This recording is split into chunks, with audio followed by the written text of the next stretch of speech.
উফ, কি বলবো আপনাদেরকে, আজকে এতটাই ভালো লাগতেছে যে অনেক বৃষ্টি হচ্ছে। তো এই বৃষ্টির দিনে খিচুড়ি খাওয়ার মজাটাই অনেক বেশি আনন্দের।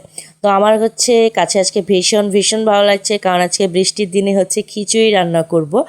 তো আজকে হচ্ছে মুরগির মাংস দিয়ে খিচুড়ি রান্না করব। এটা আমি কখনো রান্না করিনি। একদিক দিয়ে আমি এক্সাইটেড যে এই রান্নাটা আমি করতে পারবো কিনা, কিন্তু আলহামদুলিল্লাহ আমি রান্নাটা করতে পেরেছি খুবই সহজভাবে। তো জীবনে প্রথম আমি হচ্ছে খিচুড়ি দিয়ে মুরগি মাংসটা রান্না করলাম। এটা অবশ্যই আপনারা হচ্ছে ভুল ত্রুটি হলে অবশ্যই ক্ষমা দৃষ্টিতে দেখবেন, কারণ আমি কখনোই রান্নাটা করিনি, এই প্রথম ট্রাই করলাম। তো এখানে হচ্ছে আমি পেঁয়াজ এবং কাঁচামরিচ ভালো করে তেল দিয়ে হচ্ছে মিক্সড করে নেব। তো আমি খুব ভয়ে ভয়ে ছিলাম যে রান্নাটা আসলে মজা হবে কি না, কিন্তু আলহামদুলিল্লাহ রান্নাটা খুবই খুবই মজা হয়েছে। প্রথমবার যাও ট্রাই করলাম। তো হচ্ছে এখন আমি তেল দিয়ে ভালোভাবে পেঁয়াজ এবং কাঁচামরিচটাকে হচ্ছে নেড়ে চেড়ে নিচ্ছি। তারপর হচ্ছে গোটা গরম মশলা দিয়ে দিলাম, এলাচ, দারচিনি, লং, তেজপাতা দিয়ে ভালোভাবে হচ্ছে মিক্স করে নিলাম। তো এদিকে একদিকে রান্না করছি, আর একদিক দিয়ে হচ্ছে বৃষ্টি হচ্ছে, খুবই খুবই ভালো লাগছে। তো দিয়ে দিলাম হচ্ছে আদা বাটা, রসুন বাটা, মানে হচ্ছে আদা এবং রসুন বাটা একসাথে দিয়ে দিলাম। তো আমি এখানে হচ্ছে আমার পরিমাণ অনুযায়ী আমি দিয়ে দিয়েছি। আপনারা হচ্ছে অবশ্যই খিচুড়ি পরিমাণ অনুযায়ী এবং মাংসের পরিমাণ অনুযায়ী দিয়ে নেবেন। আমি এখানে লবণ, হলুদের গুঁড়া, ধনিয়ার গুঁড়া, জিরার গুঁড়া একসাথে দিয়ে ভালোভাবে হচ্ছে মিক্স করে নিচ্ছি। এখন হচ্ছে ধনিয়ার গুঁড়া দিয়ে দিলাম, জিরার গুঁড়া দিয়ে দিলাম, দিয়ে ভালোভাবে হচ্ছে মশলাটাকে সুন্দর মতো কষিয়ে নিচ্ছি। একটু সামান্য পানি দিয়ে হচ্ছে মশলাটাকে কষিয়ে নেব। তো সাথে একটু ঢাকনা দিয়ে একটু ঢেকে নিলাম, যাতে মশলাটা কষানোটা অনেক সুন্দর হয়। তো এর মধ্যে হচ্ছে আমি বৃষ্টি দেখতেছিলাম, এত এত ভালো লাগতেছে। বৃষ্টি একদিক দিয়ে পছন্দ করি, আবার অতিরিক্ত বৃষ্টি হলে ভালো লাগে না, কারণ কোথাও যেতেও পারি না তাই। তো এই যে আপনাদের সাথে কথা বলতে বলতে কিন্তু আমার মশলা কষানো একদম কমপ্লিট হয়ে গিয়েছে।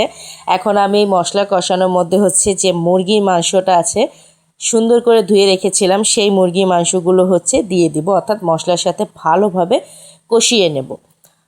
তো এখানে আমি হচ্ছে ভালোভাবে মশলার সাথে কষিয়ে নিচ্ছি। অনেকে দেখেছি যে খিচুড়ি এখানে আলু দেয়, কিন্তু আমি এখানে আলু দিব না।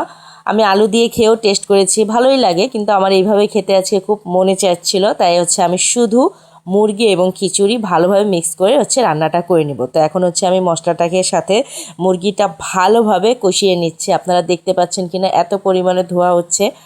তো এখন এই যে মুরগিগুলো হচ্ছে ভালোভাবে কষানোর পরে আমি উঠিয়ে নিচ্ছি। সমস্ত মুরগির মাংসগুলো একটা প্লেটে উঠিয়ে নিলাম। তো এখন হচ্ছে যে খিচুড়ি, যেই ইসে আমি মুরগিটা রান্না করেছিলাম, সেই ইসের মধ্যে আমি হচ্ছে খিচুড়ি চাল দিয়ে দিচ্ছি, অর্থাৎ ডাল। খিচুড়ি যেভাবে আপনারা সবাই রান্না করেন সেভাবে হচ্ছে আমি মুসুরির ডাল, তারপর হচ্ছে ভাতের চাল দিয়ে ভালোভাবে হচ্ছে মিক্স করে নিলাম মশলার সাথে একটু। তারপর হচ্ছে মুরগির মাংসটাকে দিয়ে দিয়েছি। এখন হচ্ছে আমি এখানে পরিমাণ মতো হচ্ছে গরম পানি অ্যাড করব। তো আমার হাতের সময় খুবই কম, তাই হচ্ছে আমি এখানে গরম পানি অ্যাড করে নিয়েছি। গরম পানি দিয়ে অ্যাড করলে হচ্ছে খিচুড়িটা খেতে খুবই মজা হয় এবং ঝরঝরা হয়। এখন হচ্ছে ঢাকনা দিয়ে ঢেকে রাখলাম। এই যে দেখতেই পাচ্ছেন কি পরিমাণে বৃষ্টি হচ্ছে। তো এখানে বৃষ্টি হতে থাক, আর হচ্ছে এদিকে খিচুড়িও হতে থাক। তো বৃষ্টি পড়তে পড়তেই কিন্তু আমার খিচুড়িটা অলরেডি কিন্তু হয়ে গিয়েছে। আপনাদের সাথে গল্প গল্প করতে হচ্ছে আমার খিচুড়িটা একদম অলমোস্ট ডান। তো আরেকটু কিছুক্ষণ দমে রাখলে হচ্ছে খিচুড়িটা একদম ঝরঝরা হয়ে যাবে। তো এখন একটু নেড়ে চেড়ে দিচ্ছি, নেড়ে চেড়ে একটু কিছুক্ষণ হচ্ছে ঢাকনা দিয়ে দমে রেখে দিব। আলহামদুলিল্লাহ আমার খিচুড়িটা একদম পুরো কমপ্লিট হয়ে যাবে। এই যে দেখেন খিচুড়িটা কিছুক্ষণ দমে রাখার পরে আলহামদুলিল্লাহ আমার খিচুড়িটা একদম মুরগি মাংসের সাথে যে রান্না করেছি, কি সুন্দর টেস্ট। আপনাদের সাথে কথা বলতে বলতে কিন্তু অলরেডি আমার জিভ দিয়ে পানি বের হচ্ছে, যে মনে হচ্ছে যে এখনই খিচুড়িটা খাই, এত ভালো লাগছে। আর রান্নাটা খুবই খুবই মজা হয়েছে, জীবনে প্রথম ট্রাই করলাম। তো আশা করি আপনারাও বাসায় এইভাবে খিচুড়িটা ট্রাই করবেন, ভালো লাগবে খেতে। আর বৃষ্টির দিনে তো কোনো কথাই হবে না খিচুড়ি এবং মুরগির মাংসর স্বাদ। তো ভিডিওটা কেমন হয়েছে অবশ্যই সেটা লাইক, কমেন্ট, শেয়ার করে দিবেন। যারা ফেসবুক থেকে দেখছেন তারা ফলো দিয়ে দিবেন, যারা ইউটিউব থেকে দেখছেন তারা সাবস্ক্রাইব করে দিবেন, পাশে থাকা বেল আইকনটি ক্লিক করে দিবেন, তাহলে সবার আগে আপনারা নোটিফিকেশনটি পেয়ে যাবেন।